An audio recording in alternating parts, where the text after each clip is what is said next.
Place au journal des sports et c'est avec vous Florent Redeau. Bonsoir. Bonsoir Aude. Alors nous parlons tout d'abord de tennis et de Roland-Garros avec les demi-finales femmes. Maria Sharapova, tête de série numéro 7, s'est qualifiée pour la finale aux dépens de la jeune Canadienne Eugénie Bouchard, seulement 20 ans. Elle a dû batailler dur puisqu'elle s'impose 4-6, 7-5, 6-2 en 2h27 de jeu. C'est la troisième finale consécutive pour la Russe, elle qui vise un second sacre porte d'Auteuil après celui de 2012. Dans l'autre demi-finale, vous allez voir les tableaux, la Roumaine Simona Halep, tête de série numéro 4, a battu l'Allemande Andrea Petkovic. Le score 6-2, 7-6 en 1h30. C'est la première finale de Grand Chelem pour Simona Halep, elle qui était 57e mondiale il y a un an, imaginez-vous. La Roumaine a déjà remporté le tournoi parisien en 2008, mais c'était dans la catégorie junior. Et les hommes, eux, ne joueront leur demi-finale que vendredi. Voilà, vendredi, Novak Djokovic, finaliste en 2012, sera opposé à Ernest Gulbis, le fantasque letton qui intégrera le top 10 mondial pour la première fois de sa jeune carrière lundi donc. Dans l'autre demi-finale, Rafael Nadal, octuple vainqueur sur la terre battue parisienne, défiera Andy Murray, tombeur au tour précédent du dernier Français en lice dans le tournoi. Gaël Monfils, on en parlait hier. Alors tout au long de cette quinzaine, nous avons découvert les coulisses de Roland-Garros. Vous nous parlez ce soir de ceux qui ont évidemment les sens aiguisés, la voix, la vue, l'ouïe, les arbitres. Exactement, la plupart du temps on ne voit que les joueurs, mais les arbitres eux aussi jouent gros pendant les internationaux de France. Une véritable compétition où il faut là aussi être le meilleur si on veut espérer aller en finale. C'est un reportage de Jean-Jacques Buty et Julien Gasparuto. Travaillez bien. Lorsque Cyril Briol se rend sur un court de tennis, ce n'est pas pour regarder les joueurs, mais pour observer les juges de ligne. Papier-crayon à la main, il attribue des notes en fonction de leurs prestations, en toute discrétion. Leur vision, c'est ce qui est le plus important. On juge aussi leur technique d'arbitrage, leur position, s'ils se replacent rapidement, s'ils se mettent en bonne position.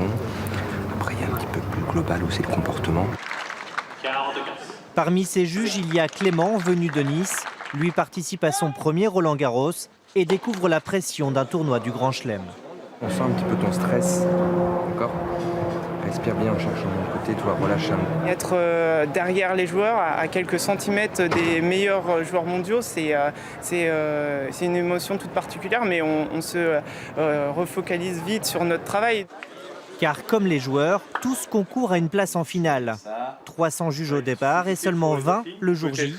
Les bulletins de notes arrivent ici pour l'ultime sélection. Là, j'ai 6-7 noms devant les yeux pour, par exemple, les meilleurs services. Mais sur le terrain, on n'a besoin que de 2. Donc ces 6-7 vont être testés et on retiendra que les 4 meilleurs pour la finale dames et la finale messieurs. Verdict demain soir. Il reste encore 2 jours pour se faire entendre. On passe au basket. Le match 3 des finales de Pro A avait lieu ce jeudi. Et c'est Limoges qui décroche son 10e titre de champion de France 14 ans après le dernier. Ils ont battu Strasbourg dans leur salle du Beau-Blanc. Vous allez voir les images. Le score 73-70. Des scènes évidemment de liesse lorsque le joueur strasbourgeois rate son panier. 5 joueurs du CSP ont terminé à plus de 10 points. C'est une véritable démonstration collective. Limoges succède ainsi à Nanterre au palmarès du championnat de France.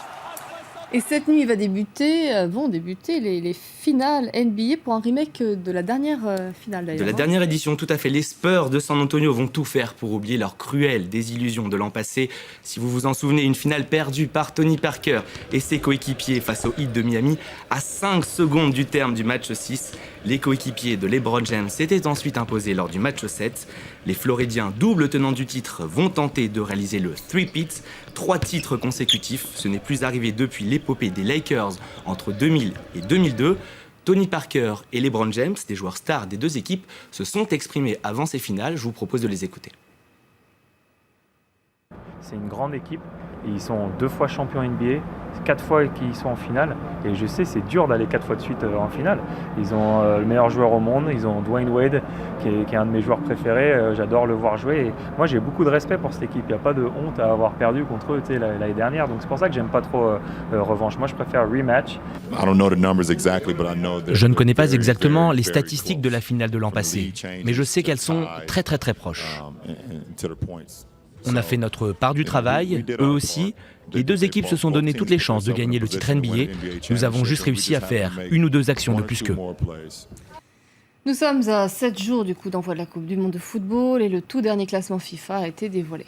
Voilà, les Bleus de Didier Deschamps perdent une place et se classent 17e lors de ce classement. Le Brésil, pays hôte du mondial, gagne une place et intègre le podium.